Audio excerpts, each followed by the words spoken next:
And the Adirondack Rural Health Network for Adirondack Health Institute. Today is entitled Grant Search Best Practices. I want to kind of start out and say that before I start my slides, this is a very quick, just to give you a couple tips on places to look for grants, quick places to look for data, just a little kind of little best practices, but my own version of best practices, things that I've learned throughout the years. I've been running the Rural Health Network for 6.5 years. It's just things that I've picked up. I do have a certification as a rural grant writing specialist through the National State Offices of Rural Health, but most of my stuff I've learned from some of the people on this call and other partners in the region who've taken the time to show me, so I'm happy to show this to you. We will be recording it and archiving it on the site. As I said earlier, we will send out the slides as a PDF after, and also the quick Word document that we're going to be referencing on the page. Okay, so to just kind of go over initially what our objectives for today. We're going to talk very briefly about the grant types we're going to look at, tricks for slimming down a large RFP. We will see sometimes you get an RFP that can be anywhere from 50 to 100 pages. I've seen one that was over 150. And it feels a little overwhelming. And all I can say to think of that is when you think of how those of you that have kids that are in high school and college and they write these giant projects, they do these big papers, it's sort of like something like that. It can be broken down and you can handle it. Just a couple tips we'll put forth to help you get through that. We're going to share some resources, places that I find to look for grants, and also the Rural Health Network at the end of last year launched a new site where we brought forth foundation, state, and federal grant resources to look at. So just kind of, sometimes it's not so much what you're looking for, it's where to look. There are funds out there. It's just a little bit of a puzzle. You can have to work backwards. We're also going to review documents to have on hand. You don't have to recreate the wheel every time. You're going to need certain things, the history of your organization, your board roster. You're going to want to talk about past successes that you've had. And these are things that you can just have on your server and you can update every once in a while and then pull out and change as you need. And that really helps quite a bit. That way you have the tools there and you just have to build the bones of the project you're looking at and you don't have to start again every time. We're going to talk about relationship building and collaboration. All of us, we live in the North Country. The Rural Health Network covers 7 counties. AHI covers 9. We can't do this alone. And so many of our work and our projects are done together, which is so important. And it's great because I may be really good at one thing and someone else may be good at something else. And that may be for writing the grant, but that also may be the project. This company may have a really great piece on chronic disease prevention, and this other group may have a really great outreach piece, and you may work together. So collaboration is always encouraged, and you will see a lot of unique relationships, and that just kind of grows from there. The importance of data and where to find it. I cannot stress this enough. Data is very important. And we're going to give you a few quick references of where to find it and some documents that our public health and our hospitals put forth every 3 years in their assessment and planning cycle. They're also really good resources for data. We're going to take some questions at the end. And also we did have some exciting news came out of the Department of Health last night. So there will be a coming soon. We'll talk about that in the end too. That is not on the objective because we just found out last night, but there's kind of some exciting grant information coming out of DOH as well. Okay, let me talk about a little bit about the Rural Health Network. The Rural Health Network originated in 1992. It focuses on the New York State prevention agenda and on resources to assist in providing planning, assessment, education, anything that we can do to help our partners in the region move regional health objectives forward. And that pivots. Sometimes it is things like, we do a lot of grant writing training to improve the funds brought in the region for population health. We also do a lot around chronic disease prevention. Those of you that are familiar with our work know that the Rural Health Network has done a lot of work with our district community engagement team at AHI on our advancing LGBTQ health and well-being section. We also work a lot with, and I referenced it earlier, our public health and our hospitals on community health assessment and planning, and we'll touch on that again. We are here to help all of you. And if you don't know a lot about the Rural Health Network, we encourage you to reach out to us after and we can talk about it more. We do have quarterly meetings that are open to any partner in the region who would like to attend. And those are also a great way to meet new people and network. So this is just a little touch, this webinar of things the Rural Health Network does. And HI also does a huge amount of things too. So we're here for you as a resource and we encourage you to reach out to us and we'd love to tell you more. Okay, so I got a little clever on this slide. So you see where foundation is small, and then state is supposed to be kind of medium size, and federal is a little bigger. Personally, I feel, and this is my own, everything I'm saying here is that it's a best practice, but really this is my own version of best practice. What I feel is my experience. So everyone is a little different. And I do encourage you to put in the chat if you have questions, or also if you just have a story you want to share or something you want to say. Foundation grants, it depends on the foundation. If you're talking about a local foundation, something that maybe, and I sent an application out through the Rural Health Network of the Irving Tissue Foundation. That was like a 1 or 2 pager. So it wasn't that big. Other foundations, you're talking about one that's in our state health foundation, that's going to be a lot more pages. If you're talking about Robert Wood Johnson, that's a lot of pages. So it really depends as far as foundation, but if you kind of count it on a scale, foundation is anywhere from, I've seen anywhere from 15 to 25 hours for a foundation application. And that just depends. I've written ones in 2 days, but really, I think you're really better off when you looked at if you plot out that, 15 to 25 hours. State and federal, that's a lot. You're talking about not only a lot of information, a lot of data, you're also talking about budgeting. They're going to be asking for insurance documents. They're going to be asking for sometimes plans 3-5 years out. A lot of times with our state grants, we're talking about women and minority owned business. So that's a whole separate piece of the budget. They want to see what your work plan is going to look like for the following year, but they also want to know what your objectives for 5 years are going to be. So state and federal grants, and I did a Google on this earlier because I kind of had thought this in my head, and you can work from 100 to 200 hours. And doesn't mean that you need to spend, say a whole month, or, every waking hour writing a grant. But what that means is that you want to give yourself plenty of runway. And we're going to touch on that too, is that the best way to do that is to be prepared and to take your time.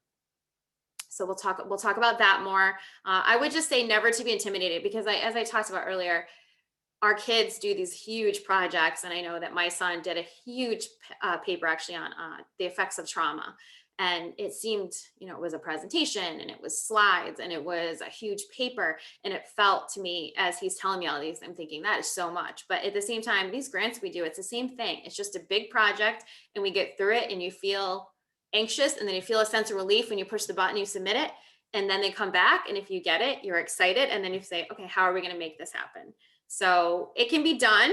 It's just, I would suggest if you're new to it, start with a foundation, reach out to partners. Oftentimes, other people will have a foundation that they work with, or something that's local even for your city. I know Granville has their own foundation. There's a Glens Falls Foundation, the Charles R. Ward Foundation. They're a good place to kind of start and get your feet wet. And then once you write a successful foundation grant, you can build on that as well. Okay. So we're going to talk about tricks for slimming down a large RFP. As I said, I've seen them up to almost 200 pages. Sometimes I got one yesterday. We looked at, I think it was 54 or 55. It was like right at like mid 50s. And there's a lot in there. And it's not just, there's a lot in there. And some of it feels a little bit overwhelming when you read it. So the first thing you want to do is I print it out. I am a paper and electronic person. I'm an interesting blend where we do find some partners, people they like paper or they like the computer better. I like to print it out, and I will take my highlighter, and the first thing I do is read through the whole thing.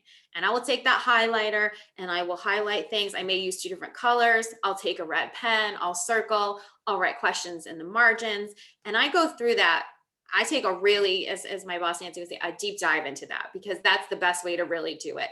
When I was young and starting out my career, I found a really interesting grant that I was very excited about, and I brought it to our executive director at the time. This was like probably 20 years ago when I worked in prevention. And I said, I really want this. And she said, okay, this is what we need to do. Print it out, highlight it, write on it. And as you go through, you highlight certain things. You highlight, when is it due? Is there a letter of intent? Is it a national grant? How many grants are there? Is there 40 grants? Is there 10? Is there 5? You're going to look for all those pieces. And once you read it through and highlight it, and then you're going to want to read it again. And I also like to have someone else on our team look at it as well, because they may pick out things that I'm going to miss. I'm kind of famous for going through, I'll have this big stack on my desk of this, highlighted grant, and I'll keep it there. So you don't get rid of it, keep it, because you'll go back to that when you're writing the proposal, and even keep it because if you get that grant, you're going to need to reference that too. It is the best advice I can give you is to look at it again, highlight it. Don't be afraid to ask questions. And there will be something in the grant where it'll say, from further questions, ask here. And it may say, this is the program manager. And this is the person you talked to about technical questions. So something as far as, is it going through Grants Gateway? Is there a platform? We recently did one that had to be actually mailed in with 3 copies, which was, I haven't seen that in a long time. You do see ones that have to be emailed in, and they don't mess around. So if it says 5 o'clock by close business / 5 o'clock on Tuesday, the whatever, make sure you do that. So you really got to pinpoint not only what are they looking for in a project, but also how can it'd be really sad if you did all that work and you missed a tiny caveat, and maybe you didn't do the pre-authorization Grants Gateway, or you missed it by a day and you didn't send overnight mail and it had to be overnight mail. So you want to make sure you keep that. I have one on my desk. Actually, it's been sitting here. I'm going to talk about that in a few minutes, but that has been on my desk for about 2 months that I will be going back to this afternoon. Okay. All right, I'm going to put the slide up, and then I'm going to attempt to share my screen and actually show the Word document. It's kind of small on the slide. This is something I created when I took over the Rural Health Network about 6.5 years ago. As grants come in, you want to be able to, pull it down, as I said, make it a sizable chunk that you can look at. So these are important things that I find. Now, we're going to send this out as a Word document. It's a very plain template. Use it, don't change it. This is the kind of things that jump out at me that I like to know moving forward. So I'm going to share with you. I'm going to pull up the document itself so I can show that. Okay. So if anyone can't see that, let me know, Sarah, but if not, okay. So I left it as a Word, and we're going to send it out as a Word document. The title, funding source, that's really important. Is it a foundation? Is it a local foundation? Is it the CDC? Is it HRSA? Overview. And you can pull all of this usually in the first 5 to 10 pages of the RFP. You don't have to dig to the end, to the 50 pages, 75, 100. You can pull it out of there. General requirements or requirement specifics. Do you need to be a community-based organization? Is it something that you need to be specific to behavioral health? Are faith-based organizations eligible? Do you need to be a municipality? Oftentimes, really interesting things will come out, and you may get down kind of a little bit to the brass tacks, and it's like, oh, we would be so perfect for this, but yet, oh, you have to have 5 other partners that are involved in this. So do we have those partners for that?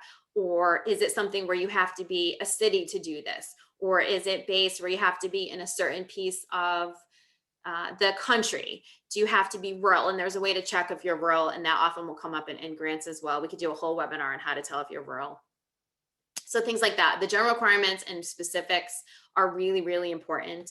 And kind of along those lines is, does your organization meet eligibility requirements? And I left both those on here because they're not always the same thing. General requirements may be, you need to be a community-based organization. Other requirements may be, oh, you need to have a board of directors. You need to be based in Washington County. You don't know. So you want to, those are 2 separate questions, but as you're doing it, it may be something that you want to change this document around. And that may be something that is not as relevant to you. Is there a match required? This is interesting. You don't see it a lot. You do see it sometimes it can be an in-kind match. So that'll mean, can you put forth a portion of someone's time? Can it put forth the rent of your building? Or does it have to be a dollar match? Do you have to put forth 50%? You'll see all different things. A match isn't always a no, but it sometimes means that there's going to be a little bit more on the back end done. And you also would want to find someone, hopefully in your department or your organization, who's familiar with how to do a match. And if not, you always can call the funder. Like I keep saying that over and over again, and I'm going to say that later on the slides, but I'm going to say it now. Don't be afraid to reach out to that funder. Even if you see the match and you feel intimidated by it, it doesn't mean it can't be done.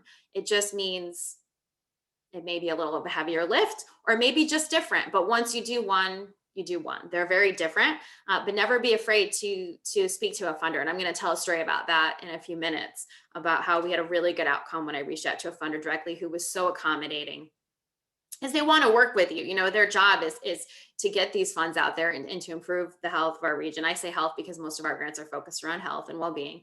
But so don't be afraid to reach out. Total funding available. This is interesting because it may be that the platform for the ceiling for the grant is, say, 50 to 150,000, but there may be $500,000 out there. So the total funding available gives you an idea of how, I wouldn't say how good your chances, but it gives you a better idea of how much competition you're going to be up against.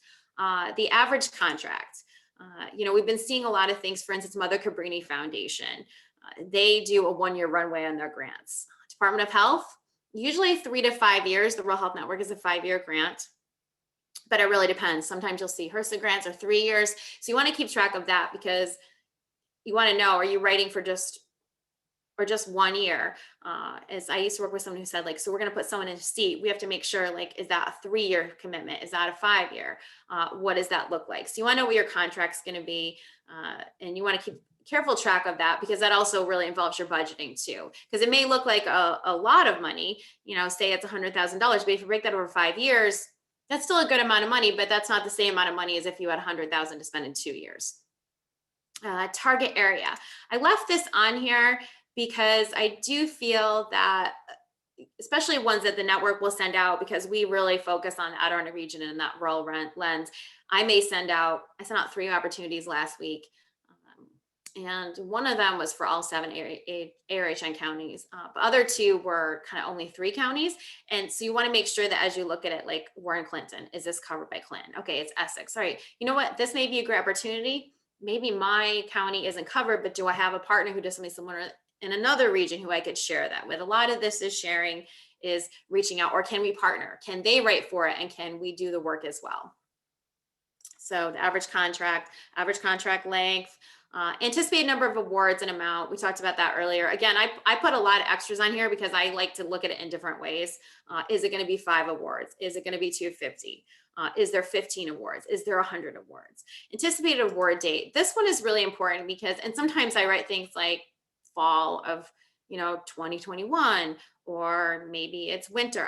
We don't know exactly, but you can estimate, like, if it's due, depending on the type of grant it is, you'll have if they don't tell you in the application, sometimes they do, but sometimes they don't. So you kind of just give a guess. I would say anywhere from 2 to 6 months. 2 is on the low end, a month, depending if it's a small application. 6 is on the higher end, you might hear back. Letter of intent. Not every grant has a letter of intent. Some are optional, but those that do have a letter of intent, don't not do that. Like, that's really, really important. And some actually will say they want a letter of intent, and then they, based off the letter of intent information, will tell you if you're welcome to apply. So that's really interesting too. So then you're doing a smaller ask, and then if they're interested, then they'll say, yes, this is a project we're interested in. So they then invite you to fully apply. Application deadline. We're going to talk about this later as well, but I will say, make it at least a week, if not 2, before it's due, when you set up your own internal deadlines. For this sheet, I would actually write our actual deadline, but say if it's due May 1st, I might put April 15th, maybe the 21st. I've been pushing it out. You want to have that extra week. You do not know what's going to happen. So give yourself at least an extra week. And we talked about this. For more information, there may be a program person, there may be a technical person. If it's a really large grant, there may be 2, 3, even 4 people to talk to, and you might have to kind of figure it out. And it might involve calling this person and say, this is my question about page 5 on the application. Like, tell us what this looks like. And they may send you to someone else, or they may be able to answer you. Special note. Sometimes under here, I'll put things like, this aligns really well with this program that we're doing, or, oh, this is something that we're hearing out that someone else might be working on, or even something where I might want to remind myself, oh, we did a grant like this 5 years ago. Let me go back and see if there's anything from the evaluation on that, or any data that we pulled that can help with this application.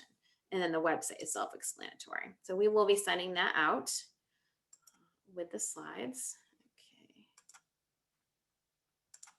Okay. All right. Okay, so this is newly created resource page that I referenced AHN launched at the end of last year.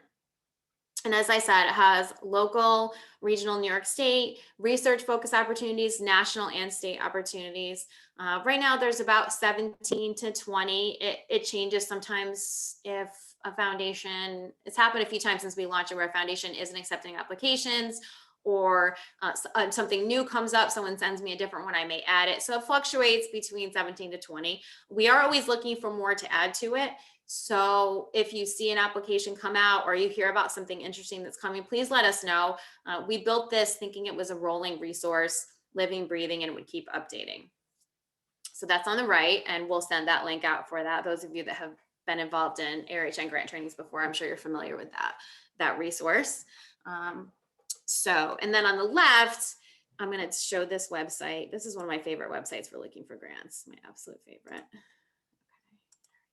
Okay, this is the Rural Health Information Hub. This is, I think, if you're looking for something on a bigger scale, so the one I showed you that was on the right, the Rural Health Network launched that has a real rural Adirondack lens. There are some bigger state and federal, but for that, it's more foundation based, more things that you're going to see in our 7 to 9 counties. The Rural Health Information Hub is huge. It's been around a long time. And you can search for things from what's new in funding, funding type, funding by sponsor, funding by topic, funding by state. And as you can see on my screen, I often will search by funding type and funding by state. And then if you go down a tiny bit, they also have a quick 2-minute video kind of showing you around their site and how to get the most value out of it.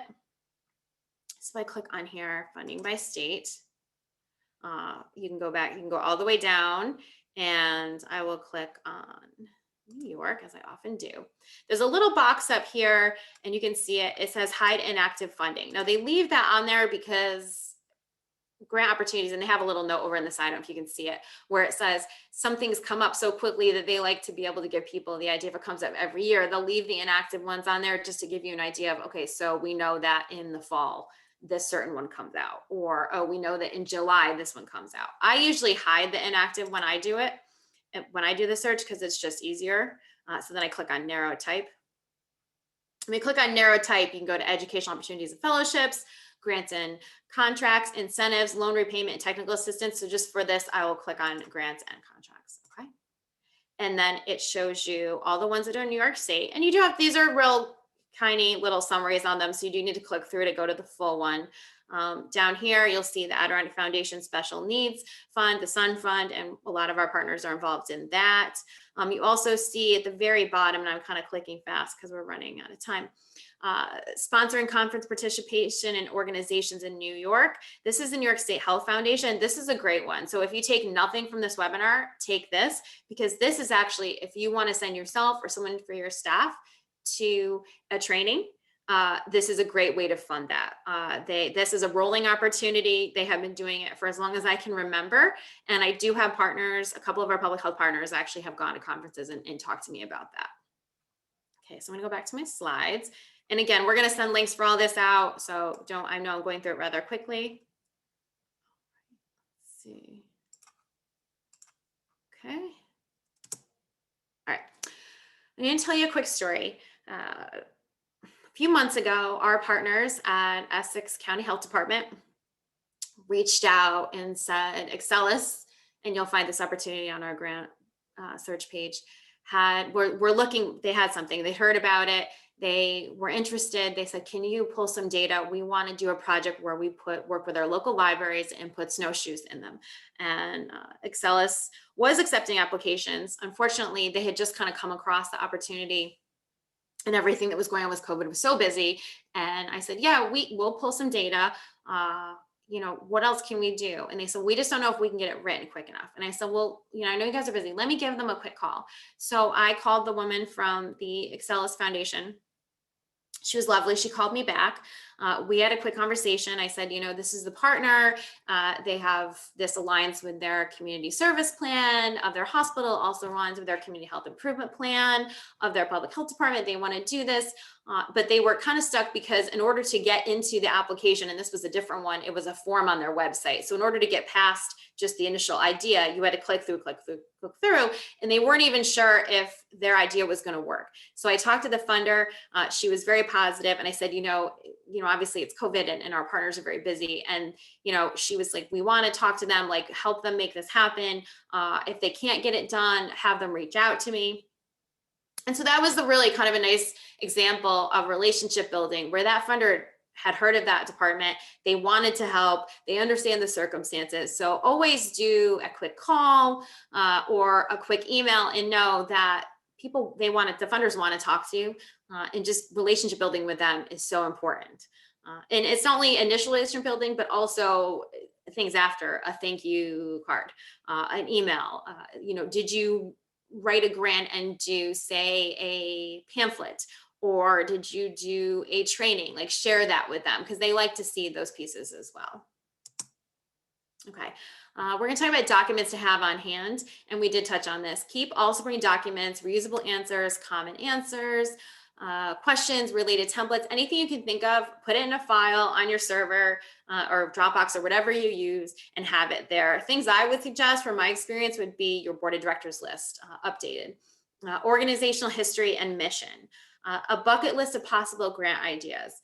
There may be things that come up that you'd like to do that maybe don't fit in the scope of what you're doing right now, but you've heard about and you want to do it, or there's a partner who approached you and said, we'd like to do this. So I kind of keep like a running list of ideas and data on any past related projects.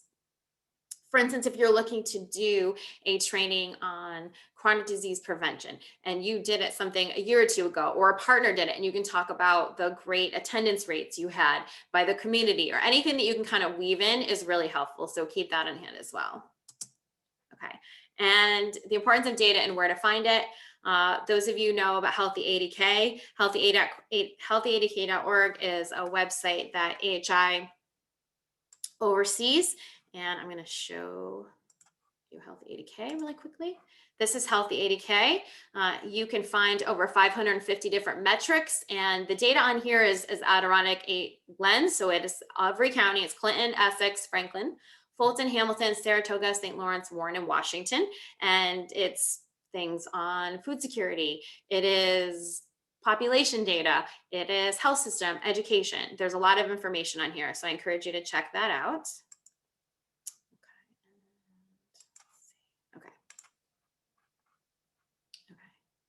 Not what okay, there we go.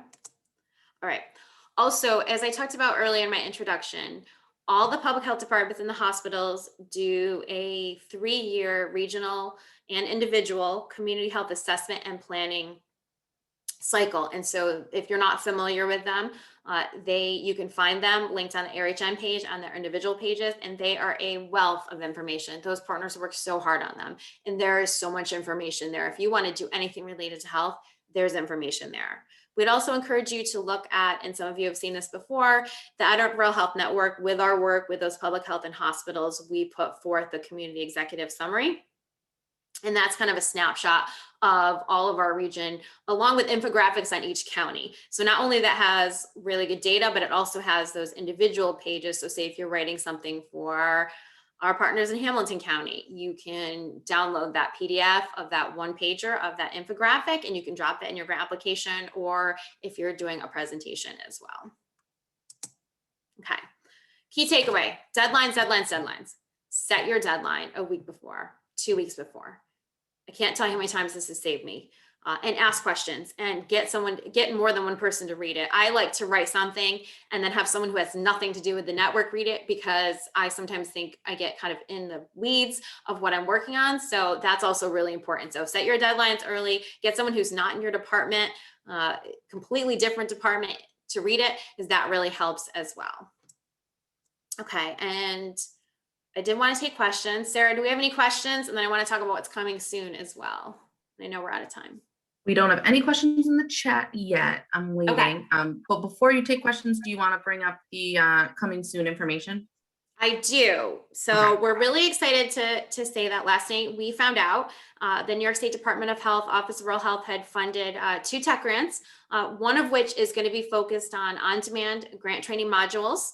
They will be housed on the AHN website. We're going to be launching those at the end of June. So if this was just kind of a way to find grants and a little touch on them, these will be much more in-depth: logic models, budgets, relationship building, key pieces. They will be, there's going to be a lot there. And it's also going to be little snippets so you can go back to it, watch it again, share it with your partners. You're going to hear more about that, but we just did hear about it last night. So I apologize, there's not a coming soon slide in here, because we just heard about it last night. So we're really excited about that. We have in the past done in-person trainings, and now we're pivoting to doing on-demand. And I really feel like it will be well received. Based on the people we've had want to come to this webinar, I feel like that will be really well received. Courtney, we did receive a question from Carissa, just Okay. asking if you could repeat what we just heard from DOH.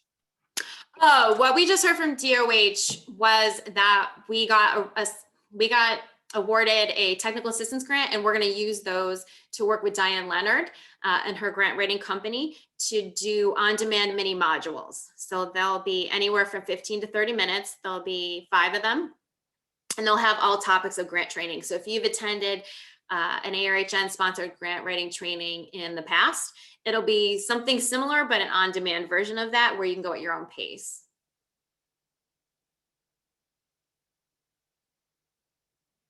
And you will hear more about that. That is going to be launched at the end of June. So you'll hear more about that soon. This was kind of just a little bit into that. This we will record too, but they'll be much more in depth and more training you to how to write actual grants. This was just really searching for them and kind of tips to get through. Are there any more questions, Sarah? I got a couple on my end that were sent to me. Could you just review the AHN website that you showed, the AHN Research Funding Opportunities page?